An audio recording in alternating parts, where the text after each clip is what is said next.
Hi ಎಲ್ರಿಗೂ ನಮಸ್ಕಾರ. ಚಂದ್ರ ಬ್ಲಾಗ್ಸ್ಗೆ ಸ್ವಾಗತ. ಸೊ ಇವತ್ತೇನು ಪಾಲ್ಕೋವಾ ಮಾಡಬೇಕು ಅಂತಿರಲಿಲ್ಲ, ಹಾಲು ಕುಡಿಲಿಕ್ಕೆ ಅಂತ ಹೇಳ್ಬಿಟ್ಟು ಸ್ಟವ್ ಮೇಲೆ ಕಾಯ್ಲಿಕ್ಕೆ ಇಟ್ಟಿದೆ.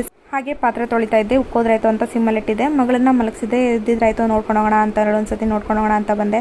ನೋಡಿದ್ರೆ ಆಲ್ರೆಡಿ ಎದ್ಬಿಟ್ಟು ಪಾಟಿ ಎಲ್ಲ ಮಾಡ್ಕೊಂಡು ತೊಟ್ಲಲ್ಲಿ ಹಸಿರೋ ಬಟ್ಟೆಗೆಲ್ಲ ಮಾಡಿ ಅವಳನ್ನು ಕ್ಲೀನ್ ಮಾಡಿ ಬಟ್ಟೆ ಎಲ್ಲ ಕ್ಲೀನ್ ಮಾಡಿ ಬರೋಷ್ಟರಲ್ಲಿ ಆಲ್ಮೋಸ್ಟ್ 30 ಮಿನಿಟ್ಸ್ ಆಗೋಗಿತ್ತು. ಸೊ ನಾನು ಸ್ಟವ್ ಮೇಲೆ ಹಾಲು ಇಟ್ಟಿದ್ದೀನಿ ಅನ್ನೋದೇ ನನಗೆ ಮರ್ತೋಗಿತ್ತು.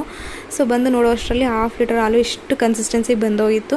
ಮೇಲ್ಗಡೆ ಕೆನೆ ತೊಗೊಂಡ್ಬಿಟ್ಟು ಬೆಣ್ಣೆನ ಅಥವಾ ತುಪ್ಪನ ಮಾಡ್ಕೊಳ್ಳೋಣ ಅಂತ ನೋಡಿದ್ರೆ ಅದು ತುಂಬ ಸ್ವೀಟನ್ನಾಗಿ ಹೋಗ್ಬಿಟ್ಟಿತ್ತು, ಚೆನ್ನಾಗಿ ಕಾಯ್ದು.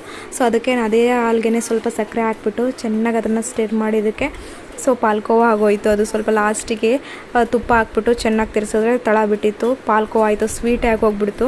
ಅಂದ್ಕೊಂಡಿದ್ದೆ ಒಂದು ಆಗೋದೇ ಒಂದು. ಮಕ್ಕಳ ಜೊತೆಗೆ ನಾವೇನು ಅಂದ್ಕೊಳ್ತೀವಿ ಅದು ಆಗೋದೇ ಇಲ್ಲ. ಸಮ್ಟೈಮ್ಸ್ ಈಗೆಲ್ಲ ಆಗ್ತಾ ಇರುತ್ತೆ. ನಿಮ್ಮ ಮನೇಲಿ ಯಾವ್ದಾದ್ರು ಈ ರೀತಿ ಇನ್ಸಿಡೆಂಟ್ ಆಗಿದೆಯಾ, ಮಗು ಇದ್ಬಿಟ್ಟು ನೀವೇನೋ ಮಾಡ್ಕೋಗಿ ಏನೋ ಆಗಿರೋ ಅಂಥದ್ದು. ಸೊ ಆ ರೀತಿ ಏನಾದರೂ ಮೆಮೊರೀಸ್ ಇದ್ದರೆ ಹಂಚ್ಕೊಳ್ಳಿ. ಸೊ ಫುಲ್ ವಿಡಿಯೋ ಪಾಲ್ಕೋವಾ ಹೇಗೆ ಮಾಡೋದು ಅಂತ ಹೇಳ್ಬಿಟ್ಟು ಇದೆಲ್ಲ ರೆಸಿಪಿನ ನಾನು ನನ್ನ ಚಾನಲಲ್ಲಿ ಪೋಸ್ಟ್ ಮಾಡಿದ್ದೀನಿ, ಚೆಕ್ ಮಾಡಿ ಒಂದ್ಸಲ. So thanks for watching the video till the end. ಇದೇ ರೀತಿ ಹೆಚ್ಚಿನ ವೀಡಿಯೋಸ್ಗೋಸ್ಕರ ಚಂದ್ರ ಬ್ಲಾಗ್ಸ್ನ